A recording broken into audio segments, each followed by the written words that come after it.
On this episode of Games and Grub, we embark on a journey to save Hyrule in Ocarina of Time, and get cheesy with some mac and cheese along the way.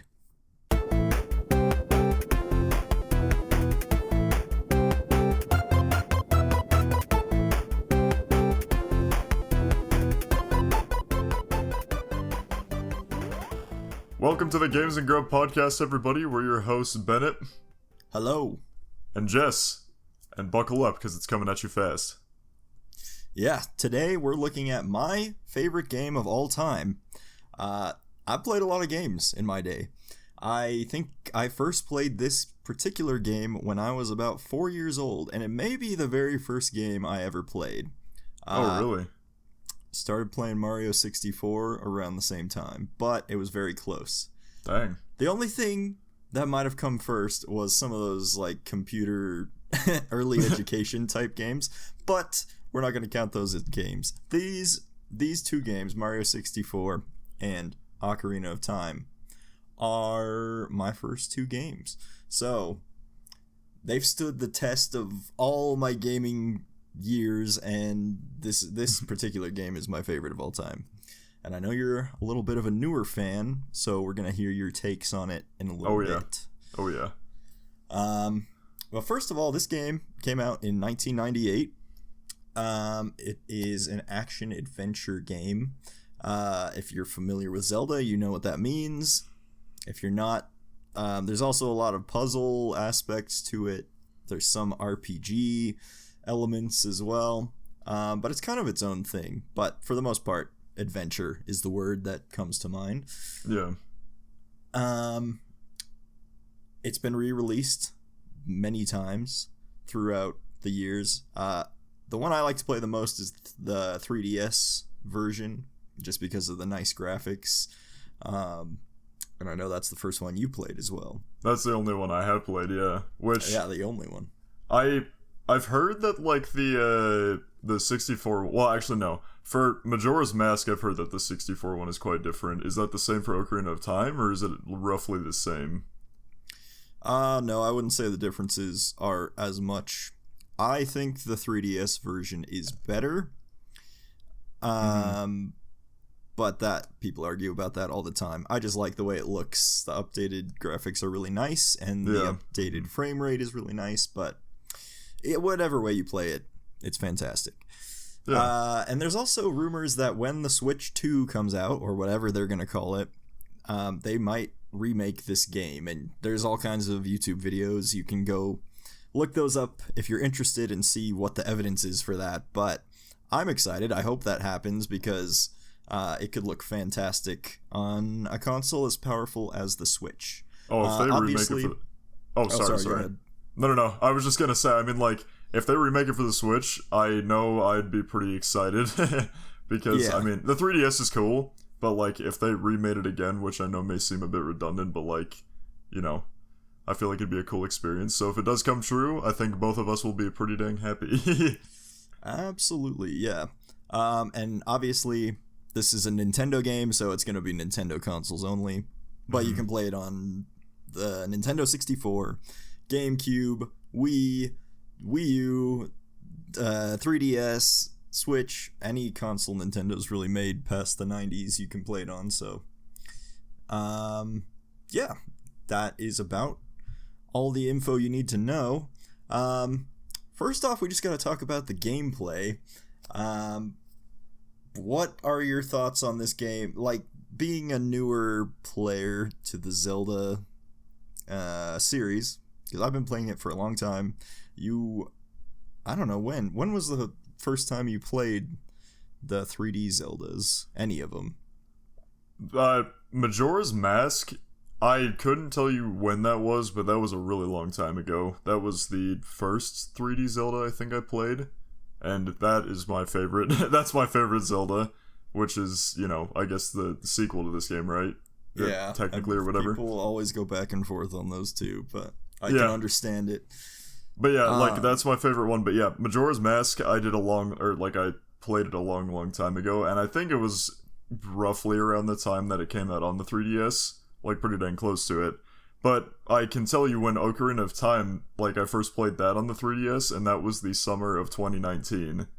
And, man, I remember having a lot of fun playing that game. And yeah. I think, we were going on vacation as well, and I just remember playing that during it, so it was a good time.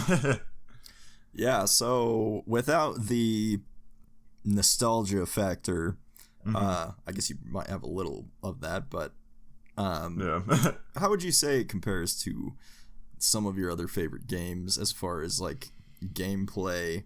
Because Zelda's is kind of like a unique thing a little bit, except for like when Breath of the Wild came out, it got some of the elements of I don't know, some of the questing elements and exploration and open world that wasn't really in Zelda before that point. So how would you compare it to like some of the other types of games that you've played? It's kind of hard to say. Well, the other types of games I played, I will say that I think Ocarina of Time and a lot of other Zelda games, and I think like Nintendo games for that matter, are a lot better of an experience, if that makes sense. Like, I'll have to elaborate on this, but like, if you compare Ocarina of Time with Escape from Tarkov, I enjoy both a lot, but Tarkov is a game where I feel like it's fun, but it's also, it can be really frustrating, and like, I would say there are times where I can actually like pinpoint like, yeah, maybe I'm not going to be wanting to play this on a specific day. Whereas with Ocarina of Time, it's like, it's just a fun experience no matter what. Like, it's very infrequent that you're getting stressed or whatever. Like, I guess Tarkov and like other games I play are a lot more competitive in that way, and they can definitely be fun in that way. But with like Ocarina of Time and the way it's designed, it's kind of hard to not have fun with it because it's such a well-designed game, and it really just doesn't have any stressful mechanics. It's just, you're immersed in a world and you're kind of exploring at your own pace, and it's a really well-executed game in that way. And I think that's one of the reasons why it's like such a good game, and why, you know, the Zelda series is such a good series for that matter. Yeah, it's very relaxing and low stress, and it feels like, I think that's part of why you can replay it so many times and not really get tired of it, at least for me.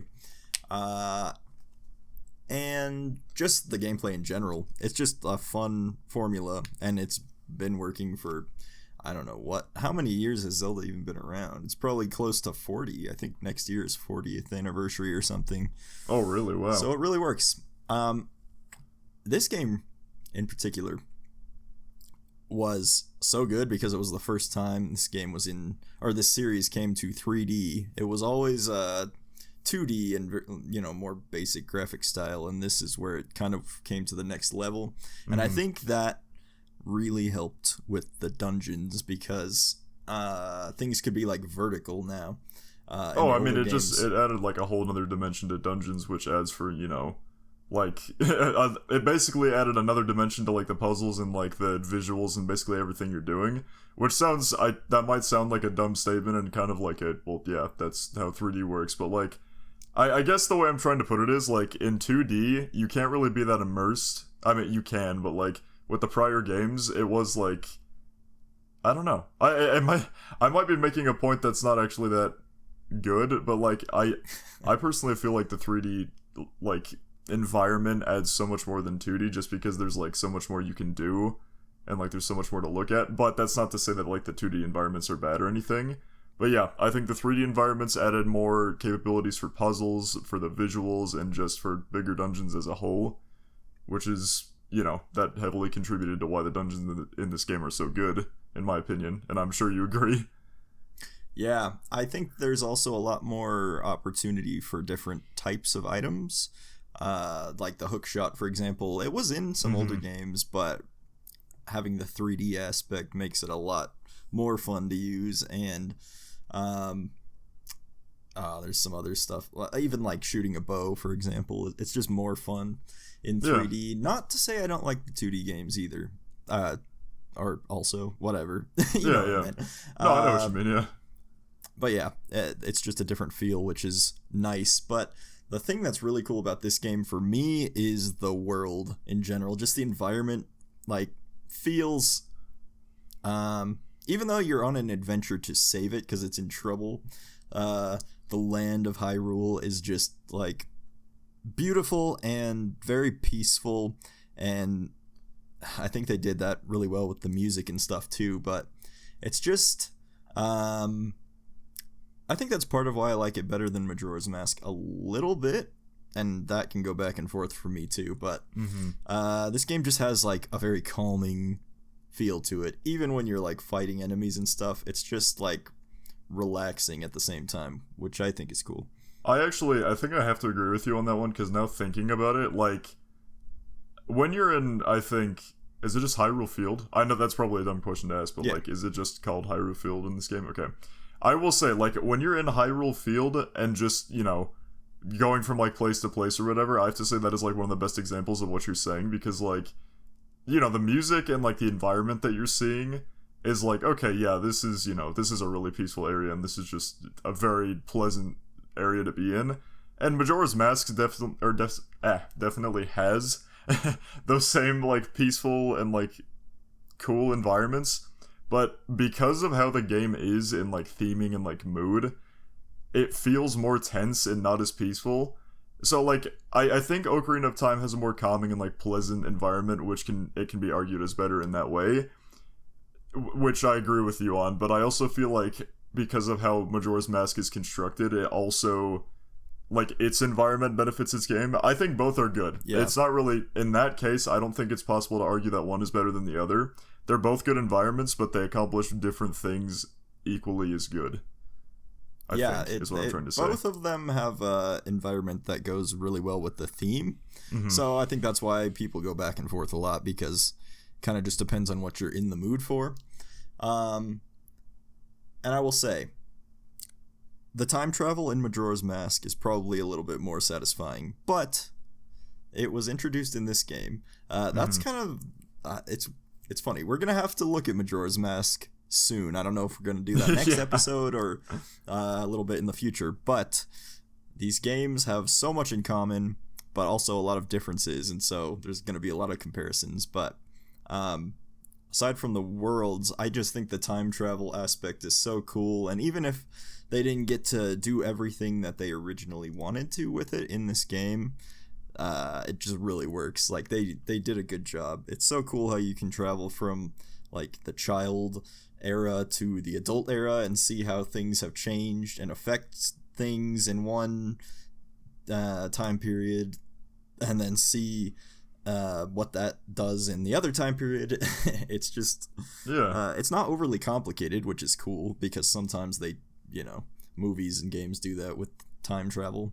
It's simple, and that makes it work well. So hey, sometimes simplicity is best. But I will say, the time travel may have been done like more in depth, I guess. Well, it was just a main mechanic in Majora's Mask, but I still think it was done extremely well in this game, because like you said, I mean, you know, it's just, you can do stuff in either time. Like, you can, you know, play as adult Link or as, you know, young Link or whatever, and you can do stuff in either area, and it just influences, you know, each world, if that makes sense.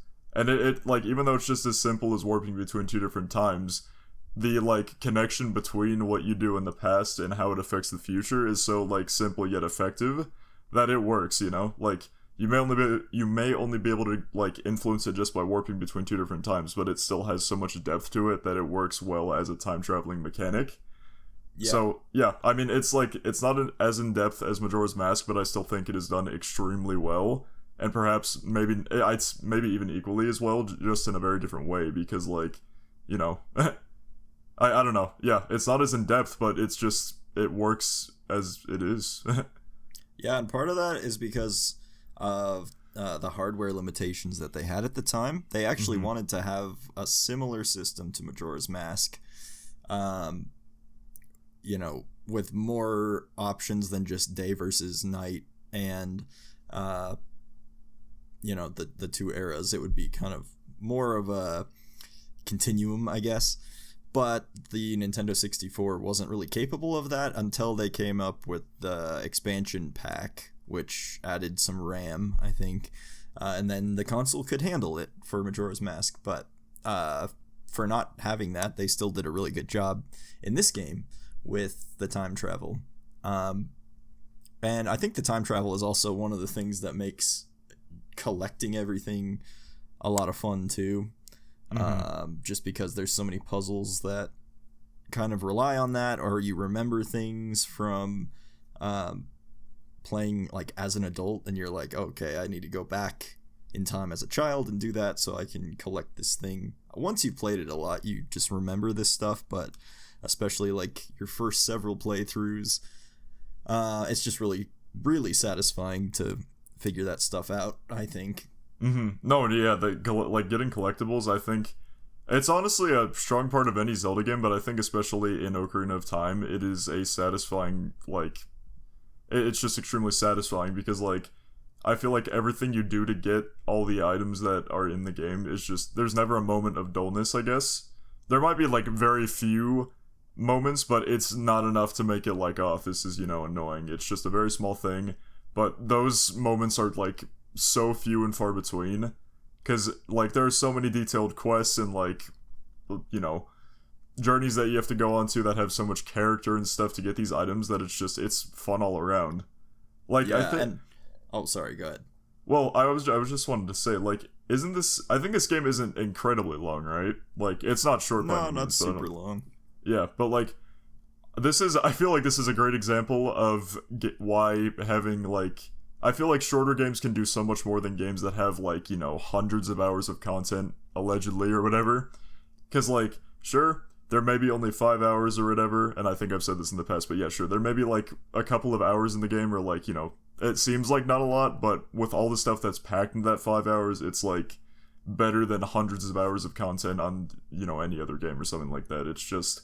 Oh, there's so like, much to do. there's so much to do and see and experience that it's lovely. Yeah, I have 100%ed this game, like, more times than I can count. And it doesn't feel like a giant chore. I actually 100%ed Tears of the Kingdom, which is obviously the newest Zelda game, and it was a nightmare, and I'll never do it again. It took so much of my time, and by the end, I was not even enjoying the game anymore, but I had, you know, gone so far that I had to just finish it. I didn't want to give up. But it's just not worth it in a game that big. And obviously, it wasn't really meant to be completed like that, I don't think. I don't think it was designed like that. But I don't know. There's something really satisfying about collecting absolutely everything a game has to offer. And you can't really do that anymore because they're making games too big.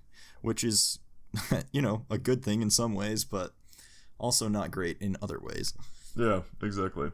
And really quickly, I kind of want to go back to the dungeons just for a second, because I want to say, I've been doing a lot, I compare a lot for whatever reason, I feel the need to, but, like, Majora's Mask and Ocarina of Time, I think, are very similar, just because, you know, I think mechanically they're very similar, and, like, visually and all that, but I just want to compare this, because Majora's Mask is my favorite game of all, like, or one of my favorite games of all time. I think it might be my favorite, but the dungeons in Majora's Mask, I don't think are bad, but in Ocarina of Time, I definitely think the dungeons are a lot stronger. Like, I just love the dungeons in Ocarina of Time. There are some that are a little bit, you know, there are some that I dislike more than others just because of complexity, such as, or not complexity, but, like, confusingness, such as the Water Temple. Yeah. But it's still, the visuals of, like, anything, like the Water Temple, you know, just every temple in the game is, like, satisfying to get through, visually appealing, and just thematic to, like, match the area that they're in. It's just, yeah, each one has so much character and the puzzles flow, like, very smoothly, and it's just, oh, so good.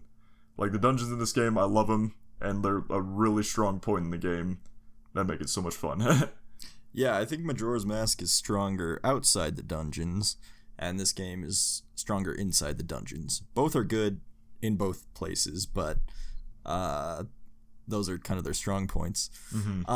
So for now, let's head into our Grub Report, and we will be back to the game in a few minutes.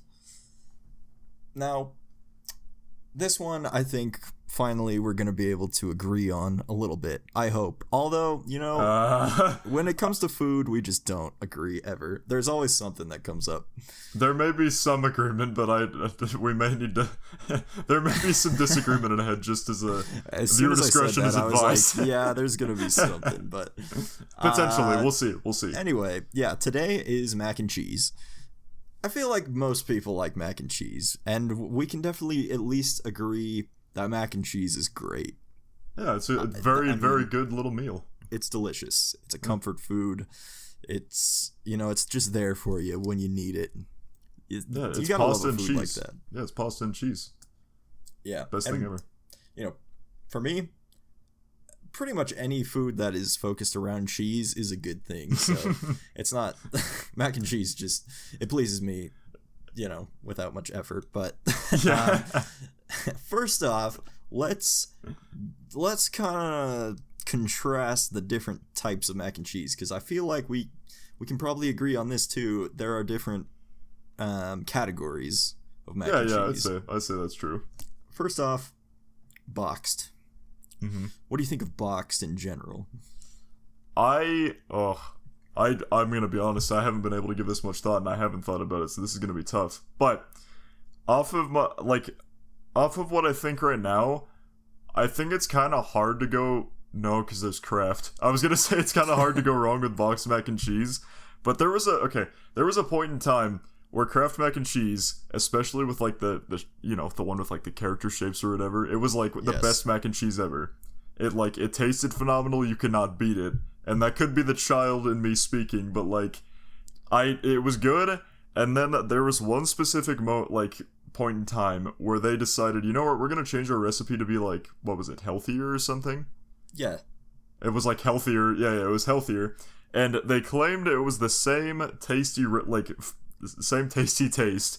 And I remember, I think one night we were having it or whatever, and I remember tasting it, and it tasted like Play-Doh.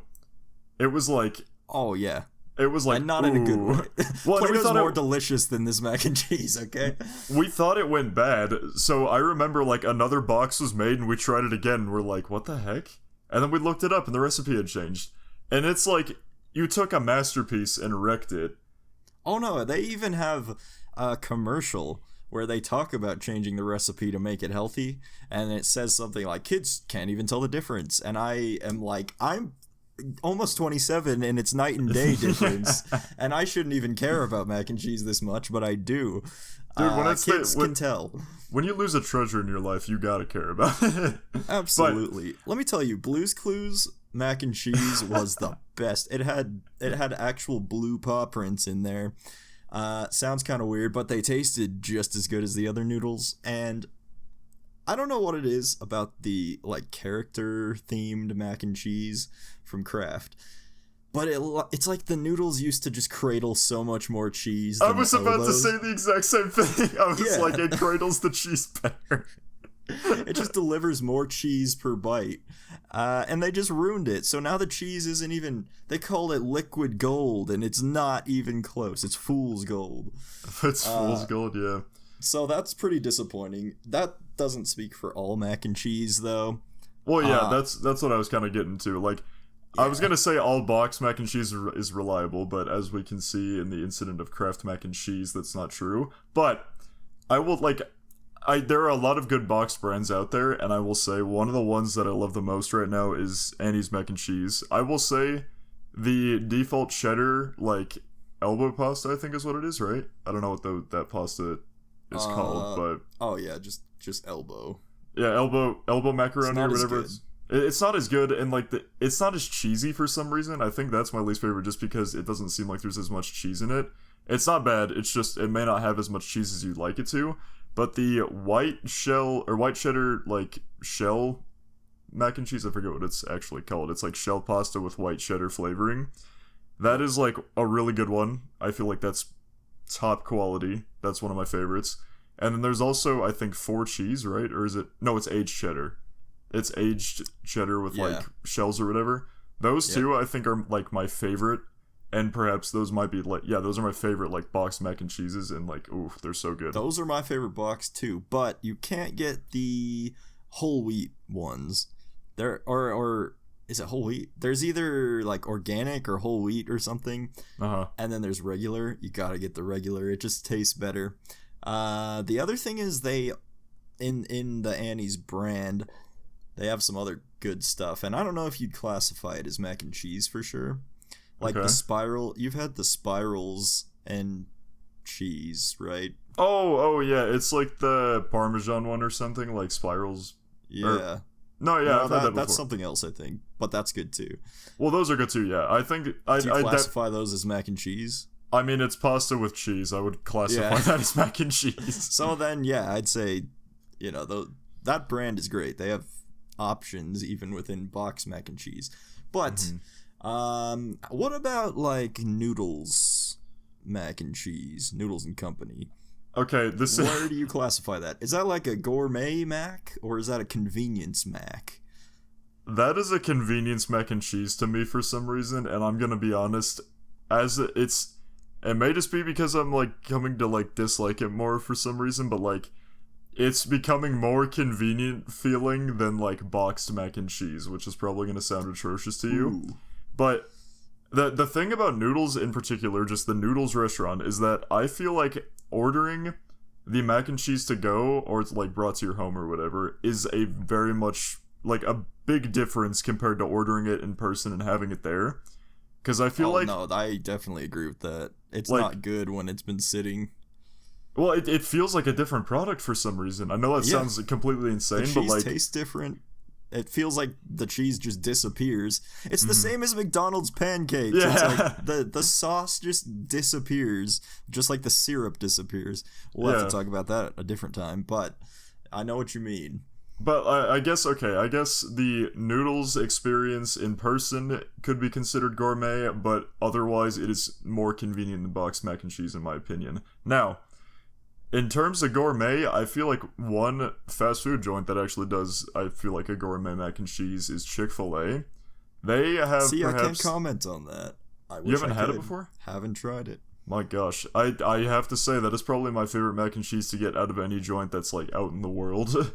I will say restaurants don't do mac and cheese well, in my opinion.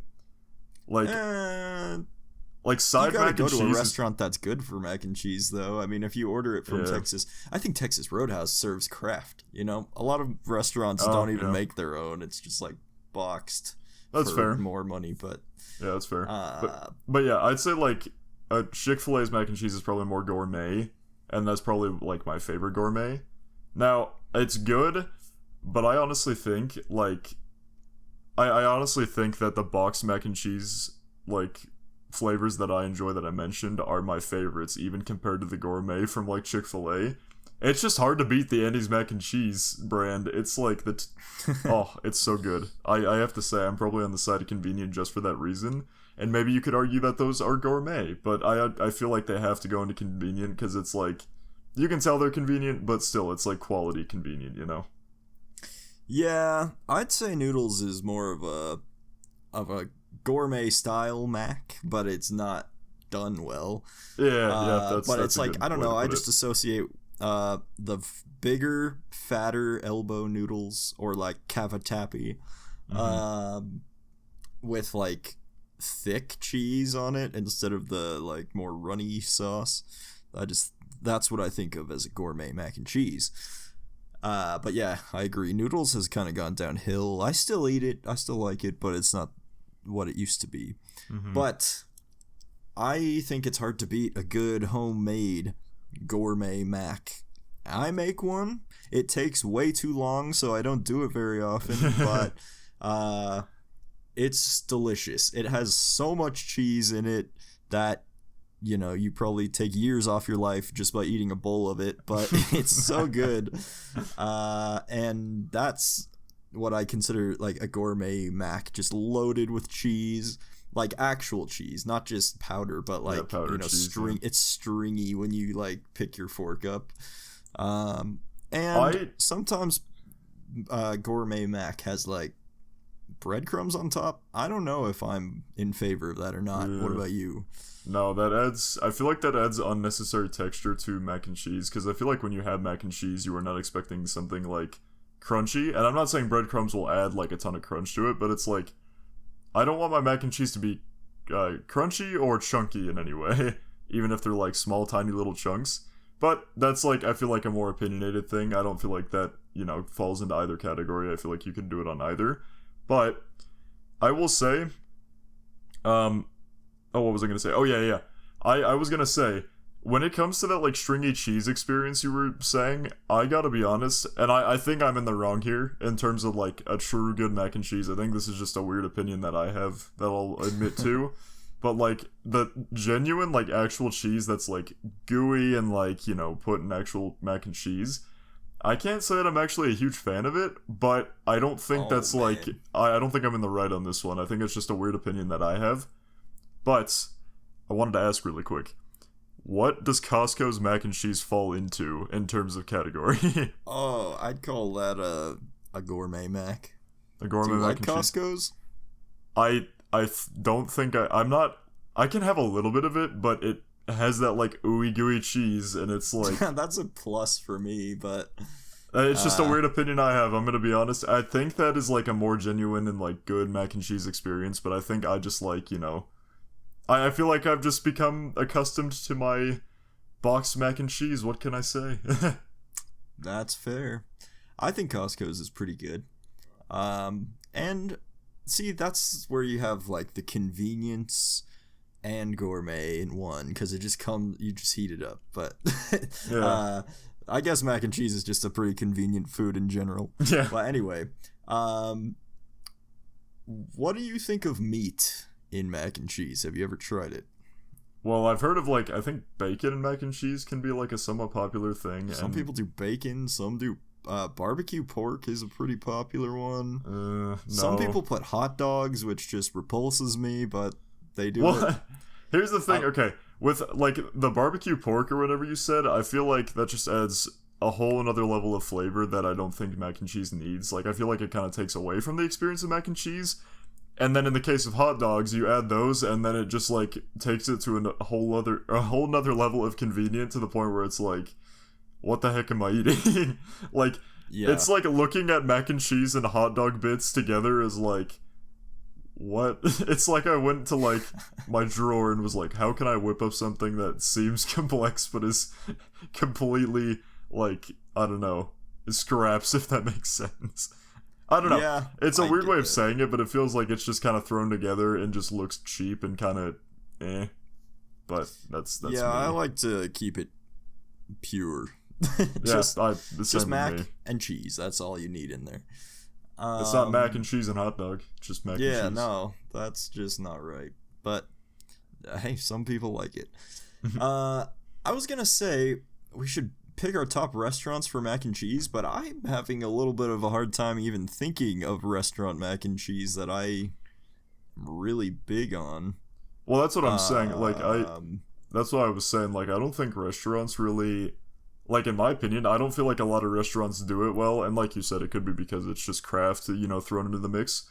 But like, it just feels like a lot of restaurants that have like macaroni as a side or something, and it's just it's okay, but like, it's. I guess you'd say Chick-fil-A then, probably. I would have to say Chick-fil-A, but that is perhaps like, I'd have to choose between Chick-fil-A and noodles only, because otherwise it's just like there's no contender that really stands a chance.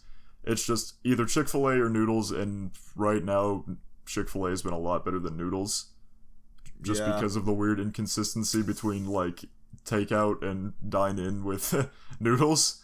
But yeah, I'd have to say Chick-fil-A, and yeah. I'm gonna, well, just since I haven't tried that, if I have to pick a restaurant, I'm gonna have to say noodles, but it has to be like fresh from the hands of the noodle man. It has to fresh be from just the like noodle man. right out of the kitchen. And the other thing they mess up there a lot is you get like diced up vegetables just accidentally in your mac and cheese. I don't want pieces of broccoli in my mac and cheese. I do feel like it's a mistake, but like, that's gross. So, well, not only that, but I feel like every time you order from Noodles, you're getting like a demo of every other, a sampling of like every other dish. Like, it's just like somebody threw a dart on like a spinning wheel and like they selected like one of the, you know, other dishes. and they take like a tiny little piece of pasta from it and a tiny little like vegetable from it and put it in your dish, and it's kind of without fail. I'd have to say like 70% of the time it's like more than that. It's like you'll find a noodle that is not supposed to be in your dish, and it's not like, oh my gosh, this is disgusting. It's just, they accidentally got it in there. How it happens so often, I don't know. But it's like, oh, I got a lo mein noodle or something. I don't know. But yeah. Yeah. But yeah, besides restaurants, I'm just going to say homemade is the best. Mm-hmm. But what grub rating would you give mac and cheese overall? Overall, I'm gonna say a 3.5 because I don't think it's like the best experience in the world. It's like, it's not gonna blow your socks off, but it's like when you're feeling mac and cheese, it's gonna satisfy you. Like if you have the right mac and cheese, it's like if you're carving mac and cheese, it's gonna be satisfying once you have it. So I think it's like a 3.5. I think it can be pretty good. All right. Yeah, I'm gonna give it a 3.8. Okay. I'm a big fan, but I also like pasta a lot more than you do, so that would explain that. Mm-hmm. And yeah, I can just eat a lot of mac and cheese and not get too tired of it, so it's always been a favorite. Just like The Legend of Zelda Ocarina of Time, now back to gaming. So, we talked a little bit about this, but with being a newer fan to the series, how would you say this game has held up over the years? Because some people say that it's not as good as people make it out to be because people have like the nostalgia goggles on or whatever, and it has a bunch of problems. I don't see it that way, but what do you think? I mean, I still feel like I can have a hefty amount of nostalgia in my system for this game, because I'm not gonna lie, when I was playing that game in 2019, I remember having a lot of fun, and I look back on that time fondly. Well, I'd say that pretty much answers the question then. If you played this game 21 years after it came out and still thought it held up fine, right? Yeah, I mean, I thought it was fine. To be fair, I don't know if I was really thinking about comparing it, but like given that I had other games, like I guess like I was playing PUBG around then, probably, right? Well, maybe we may have quit playing PUBG around the time. But yeah, we were playing a bunch of different games that were more modern. But yeah, I think it did hold up.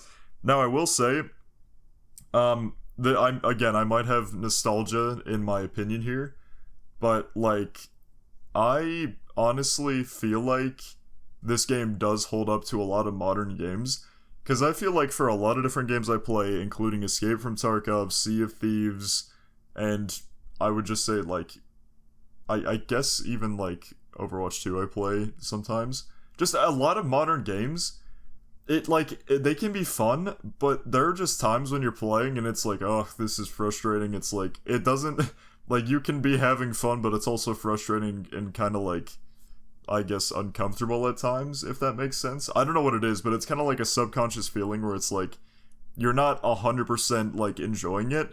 Whereas with Ocarina of Time, it's like, I can sit down and I'm not feeling that. Like, as I'm playing, it's like, dude, this is a fun game. There's a lot of fun to be had here. I'm not worried about anything. This is awesome.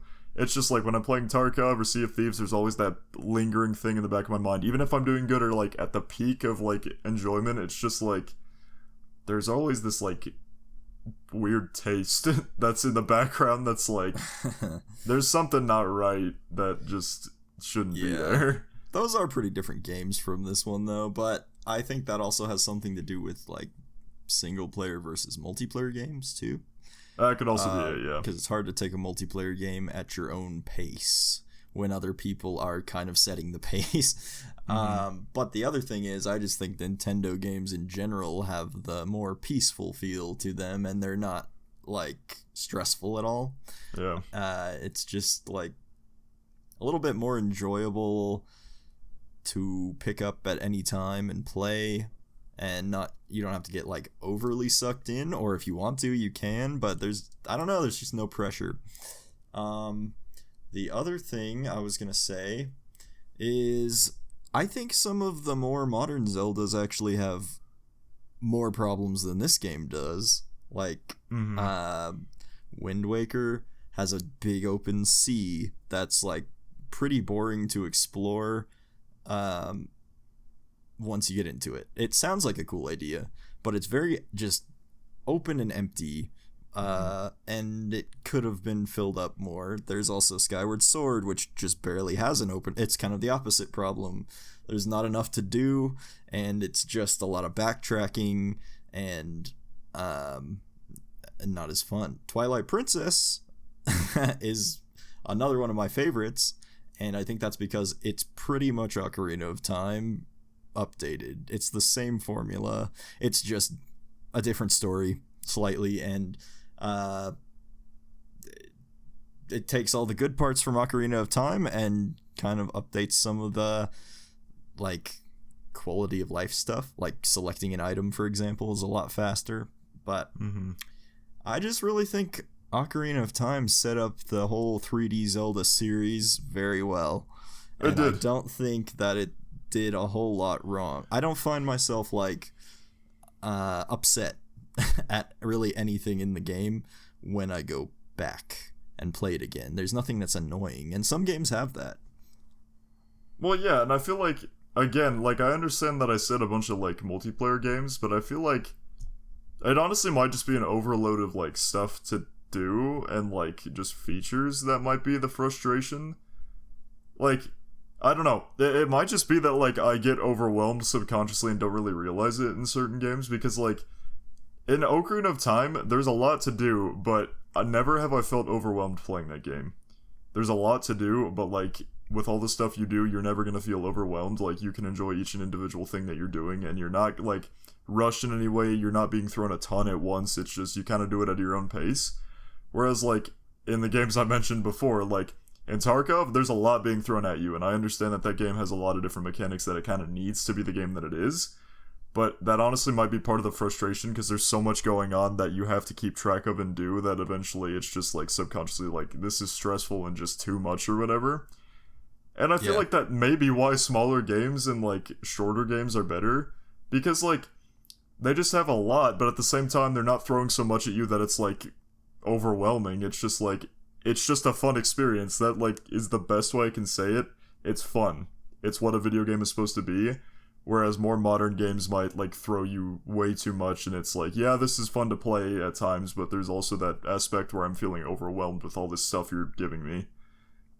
And, yeah. I just feel like there was a lot more creativity, too, in some of these older games. And this one, you can just tell people, the developers had a lot of fun and a lot of, like, I don't know, just imagination and creative ideas for the characters and the quests and stuff. Like, one of my favorite things in the whole game every time I play is the trading sequence to get the big Goron sword.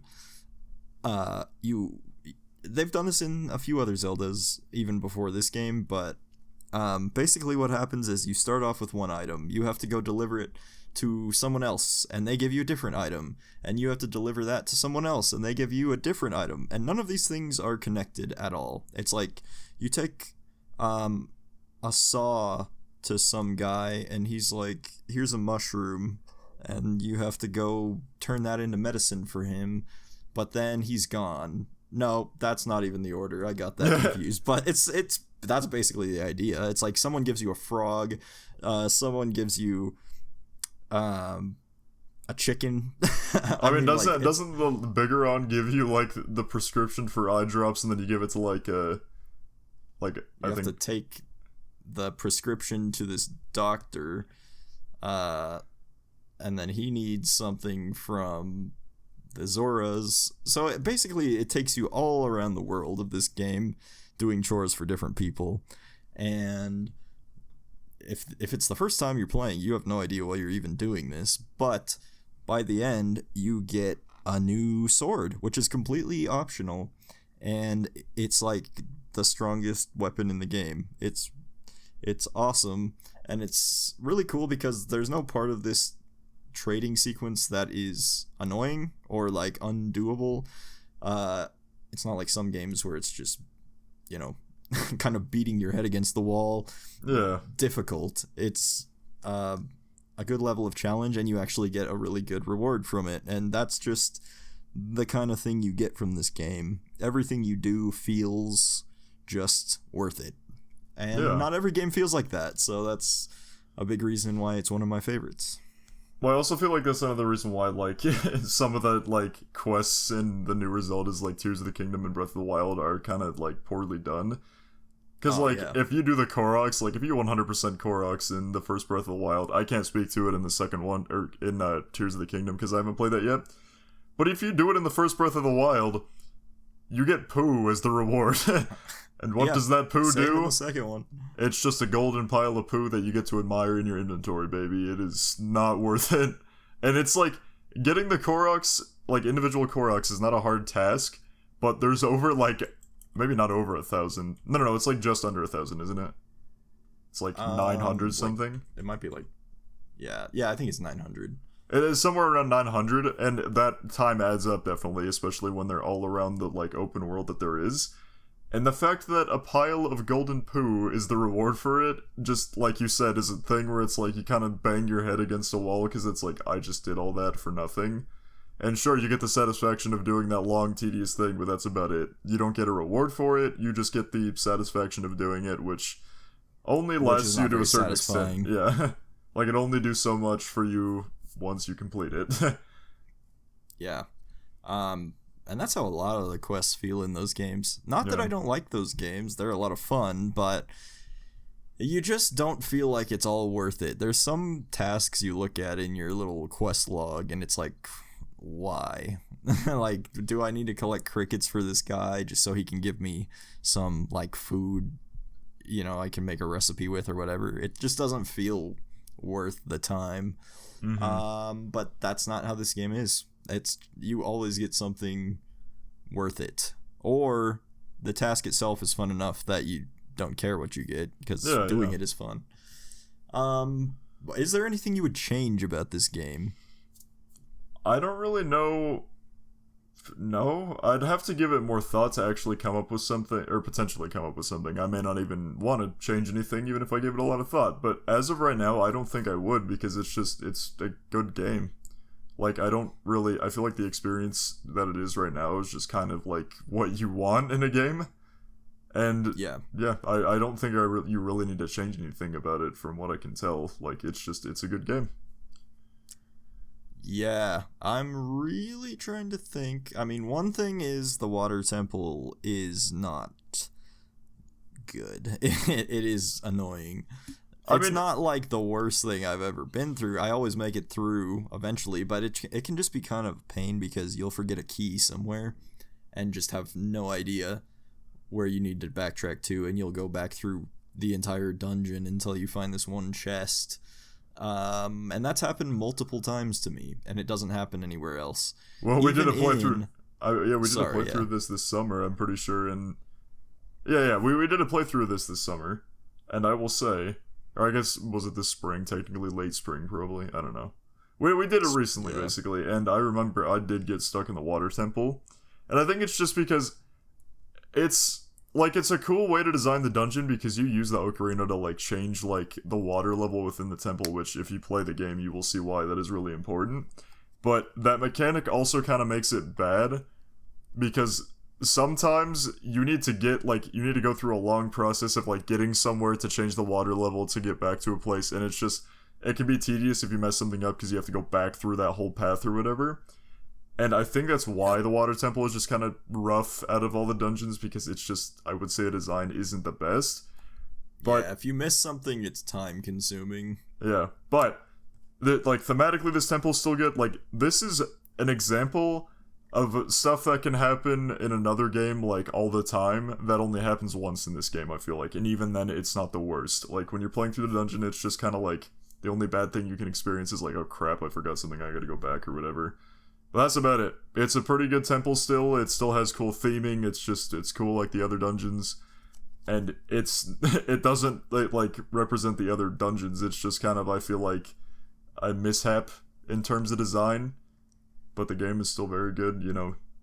in spite of it, I guess is the way to say that. I don't know. That might be the wrong way to say that, but yeah. And if that's the biggest complaint about it, it's really not that bad. Yeah, that specific part of like a dungeon. Yeah. The only other thing is, I wish there was a third game in this series. Like, I wish we could see what happens after Majora's Mask, because that's obviously a sequel to this game, and I wish we could continue the story, but I mean, I guess it technically does, but it technically does, but it's not like the same format or whatever. It like leads into like the 3 other games, which I think. Well, no, I guess Ocarina of Time is where it splits off in the timeline or whatever. I forget what it is. I think it's Ocarina of Time and then it splits off. Majora goes to the child timeline. Yeah, which I think goes to Twilight Princess. And I wish we could have like a third. Yeah. I wish we could have a third game between Majora and Twilight Princess that was still this same link, like what happens after Majora's Mask. But anyway, we could probably talk about that in the Majora episode. Yeah. I am just going off script here today because who cares? We've already talked about We're getting rowdy here, whoa. Yeah. Another thing I love about this game is the music. The music is very central to the game. Obviously, the title is Ocarina of Time, and an ocarina is an instrument. So there's going to be music. And it's just so cool how you learn these simple little songs, but they're somehow like really well composed. Like they actually sound good, even with just 3 notes or I don't even know what the max is, like 7 or 8 notes, but sometimes it's just 3 repeated. They sound good, and it's so cool that you like use music to actually affect things in the world, whether it be like changing day to night or warping somewhere or just calling your horse. Like that's really cool. Yeah. And I think obviously the Song of Storms is really well known. That's probably one of my favorites, and I also like the Minuet of Forest, which is what warps you to the Forest Temple. I just think it sounds cool. Oh yeah, I mean, like the temple songs are pretty dang cool. Yeah, I think. Yeah. Oh gosh, Song of the Sun, I think is what it is. Is that right? Sun Song. Sun Song. Thank you. That's a good one. Well, okay, no, you know what? All of it is good. I couldn't pick a favorite. All of it is just lovely. Like I love the temple themes that teleport you to the entrance of each temple because, like, you know, they all kind of reflect the personality behind each temple. You know.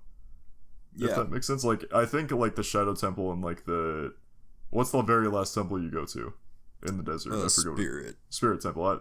Although some people play those in opposite order, because you can, but I always do Spirit last. Yeah, okay. I actually didn't know that, which is kind of cool. But yeah, each of those themes, like, are good examples of how they, like, I guess, exemplify the personalities of the temples, because, like, you know, the Shadow one is kind of, like, foreboding. Is that the right word? Foreboding? I don't know. Sounds right. It's like, it's ominous, you know? Like, it's an ominous theme, which represents what you actually experience in, like, the Shadow Temple, because it's, like, it's not scary, but, you know, it's, like, a more ominous part of the game. And, like, yeah, just, I feel like each theme reflects like, what you feel in each dungeon when you explore it, which is pretty cool. Yeah, that's a good point.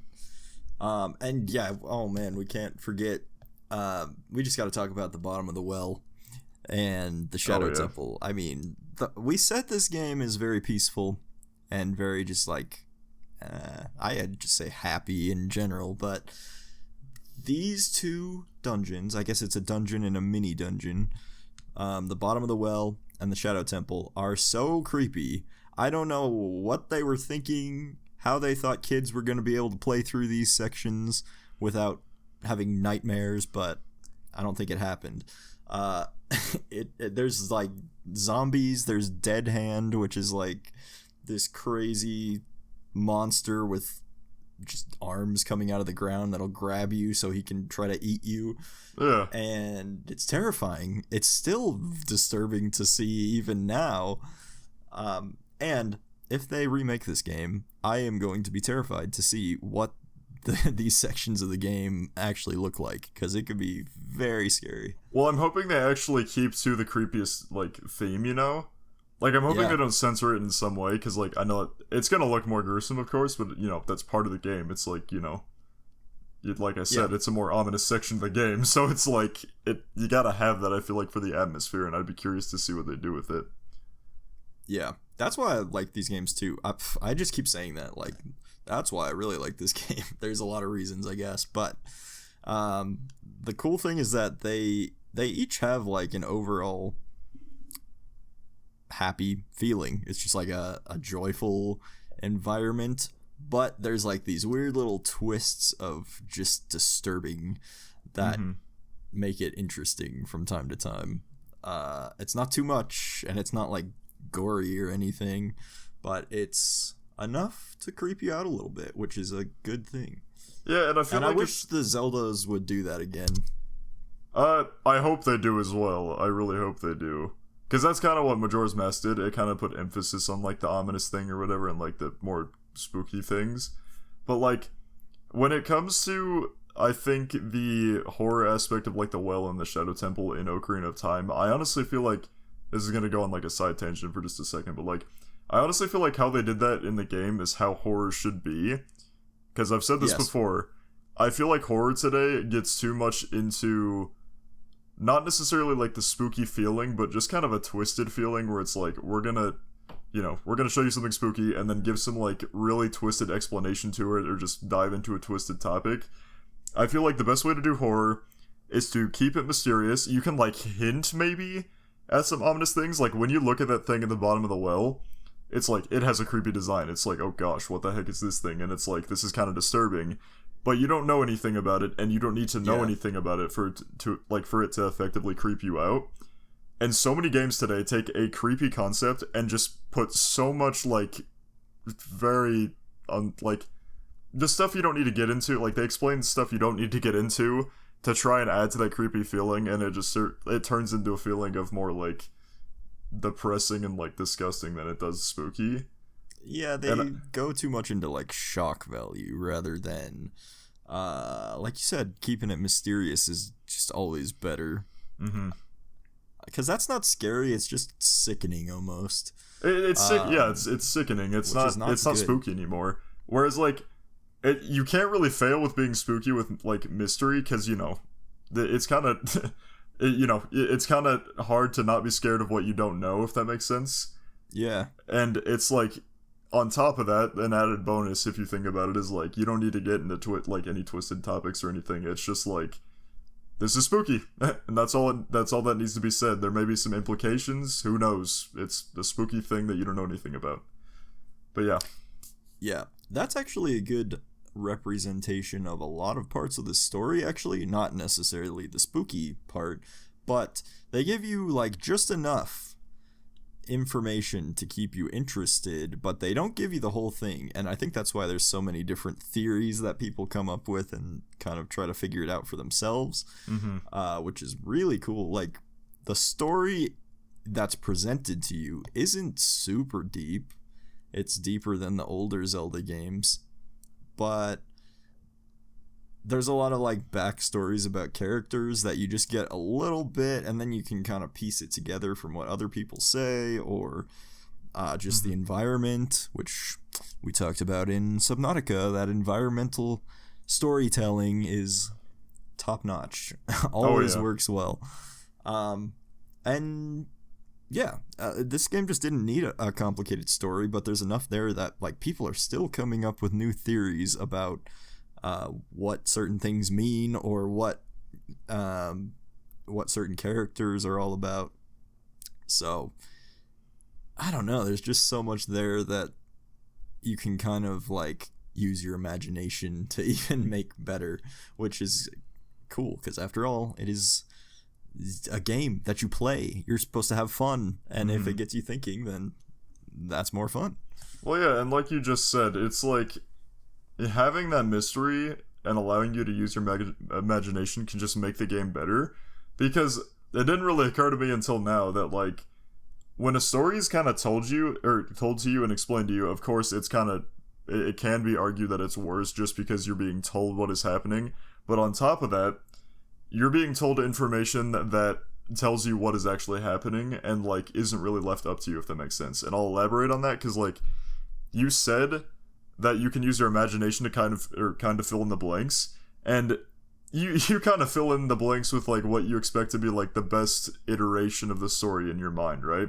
Like each person will fill in the blanks with what they feel is coolest or whatever.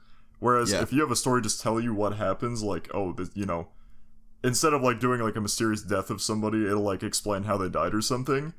It's like, oh, I know how that guy died now, but oh, okay, I know it. That's cool. Whereas like if you're left to like think, it's like, oh, I wonder how he died. You know, it's like, oh, this could imply that he died this way or something. You know, it's like your mind can decide what sounds the most satisfying and like most intriguing to you. Like, you have the foundation of the game, but your mind can, like, turn it into such a, like, can fine-tune it to be, like, the amazing story that it can be, you know?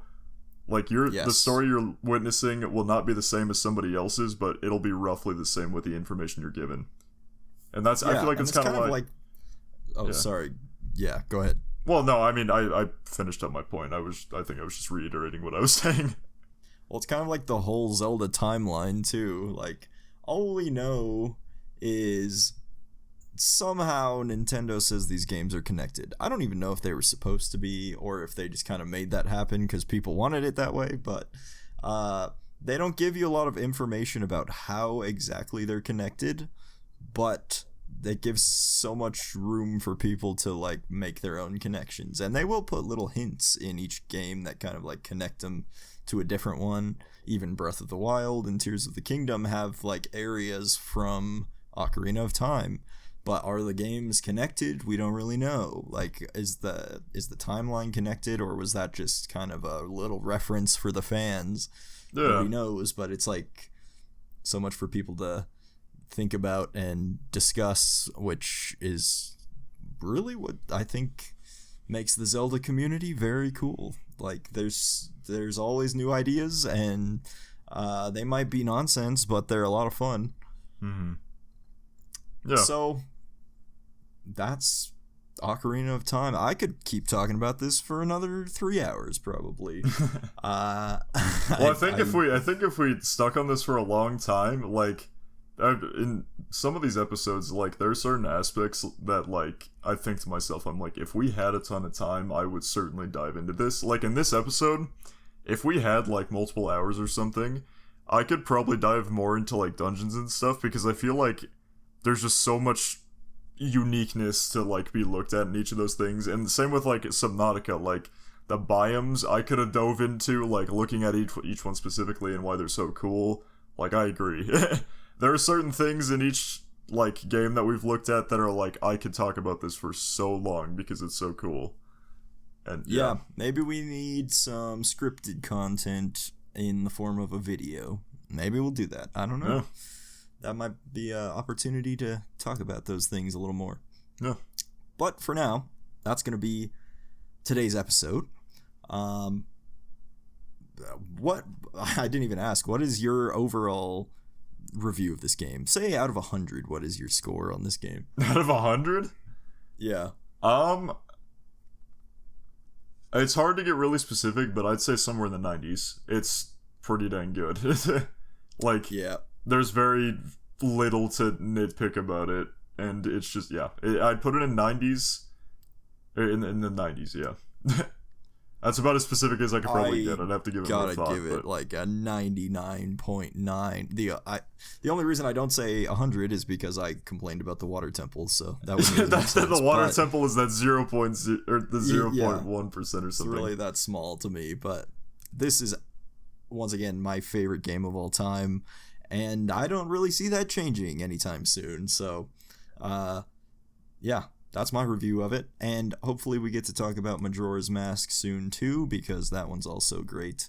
I know we did talk about it a lot today, but we'll put the focus on it someday. Other than that, is there anything you would like to add? Oh, as usual, I want to say thank you to everybody for listening, and, you know, if you have anything you want to suggest to us or just say in general, go ahead and do it in commenting or any other way you can do it. We're happy to hear your thoughts. Yeah, we'd love to hear from you.